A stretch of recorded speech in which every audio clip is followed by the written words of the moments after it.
একজন আমাকে কি বলছে জানোস? না আফা, বুঝলাম না তো, একটু বলেন শুনি। মানে শার্ট প্যান্ট পরলেই নাকি ছেলে হওয়া যায় না, ছেলে হতে নাকি টুনটুনি লাগে। টুনটুনি কি? আফা, কথা তো সত্য, কিন্তু আপনি টনটুনি চিনেন না। টনটুনি হচ্ছে মেয়েরা ভালোবেসে, যেটা চুষে চুষে খায় আইসক্রিমের মতো, ওইটা। আমারও তো টুনটুনি আছে, এই যে। আচ্ছা, বুঝতে পারছি। জাতির আর বোঝার বাকি নাই।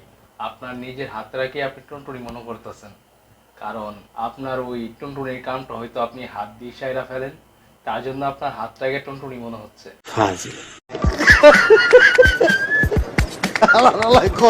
হাত দিয়া হয়তো টুনটুনির কাম সারতে পারবেন, কিন্তু কখনো হিসু করতে পারবেন না।